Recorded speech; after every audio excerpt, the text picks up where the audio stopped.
सरिता गंगाधरराव फडणवीस। शपथ लेते ही सीएम फडणवीस ने पूरा किया वादा। 2008 में गैंगरेप पीड़ित परिवार से किया था वादा। नहीं भूले 8 साल पुराना वादा, सीधे पहुंच गए घर। नेता हो तो फडणवीस जैसा, जो कहा वो किया। जी हां, आपने बिल्कुल ठीक सुना।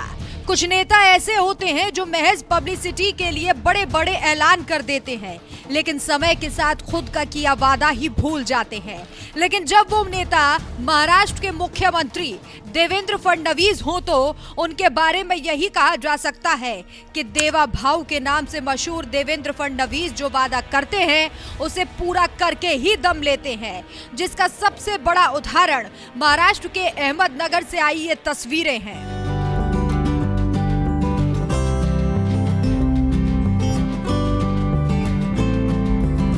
यह तस्वीर है महाराष्ट्र के अहमदनगर जिले की, जहां 8 दिसंबर को एक लड़की की शादी थी, जिसमें शामिल होने के लिए महाराष्ट्र के सीएम देवेंद्र फडणवीस खुद मुंबई से सीधे 288 किलोमीटर दूर अहमदनगर पहुंच गए, क्योंकि ठीक 8 साल पहले सीएम फडणवीस ने उस लड़की से वादा किया था कि उसकी शादी का सारा खर्च वो खुद उठाएंगे और दूल्हे दुल्हन को आशीर्वाद देने भी आएंगे। साल 2016 में किया ये वादा आज भी सीएम फडणवीस को याद रहा और 5 दिसंबर को सीएम पद की शपथ लेने के बाद सीएम फडणवीस 8 दिसंबर को ही एमएलसी प्रवीण दारेकर और राम शिंदे के साथ सीधे लड़की के घर पहुंच गए और शादी में शामिल हुए, जिसकी कुछ तस्वीरें शेयर करते हुए एमएलसी प्रवीण दारेकर ने लिखा, शब्द के पक्के ऐसे हैं हमारे नेता माननीय मुख्यमंत्री देवेंद्र फडणवीस जी।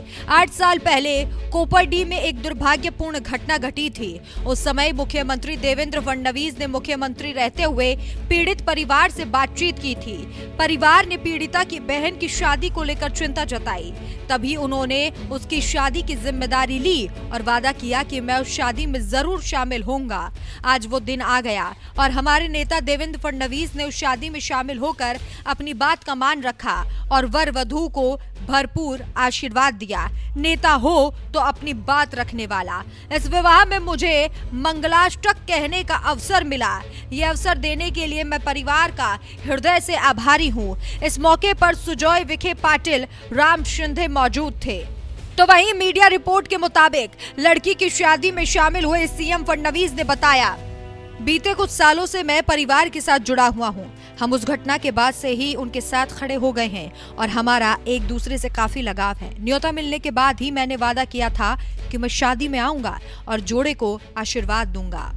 अपने वादे के मुताबिक सीएम फडणवीस लड़की की शादी में गए और आशीर्वाद भी दिया। तो वहीं जिस कोपाडी कांड का जिक्र शादी में गए बीजेपी एमएलसी प्रवीण दारेकर ने किया, उसके बारे में भी आपको बता देते हैं। ये वारदात 13 जुलाई साल 2016 की है, जब महाराष्ट्र के अहमदनगर जिले के कोपाडी में एक 15 साल की स्कूली छात्रा के साथ गैंगरेप करने के साथ ही उसकी हत्या कर दी गई थी, जिसके खिलाफ खूब प्रदर्शन हुआ था। उस वक्त सीएम फडणवीस भी प्रदर्शन में शामिल हुए थे और पीड़िता की बहन की शादी का खर्चा उठाने का वादा किया था, जिसे अब जाकर पूरा किया गया। तो वही गैंगरेप और हत्या को अंजाम देने वाले तीनों दोषियों को मौत की सजा सुनाई गई थी, जिनमें 2 दोषी अभी भी जेल में है, जबकि एक दोषी जितेंद्र पिछले साल यरवदा जेल में फांसी के फंदे पर लटका मिला था और अब करीब 8 साल बाद पीड़िता की बहन की शादी में शामिल होकर सीएम फडणवीस ने जिस तरह से अपना वादा निभाया, इस पर आपकी क्या राय है? हमें अपनी राय कमेंट करके जरूर बताएं।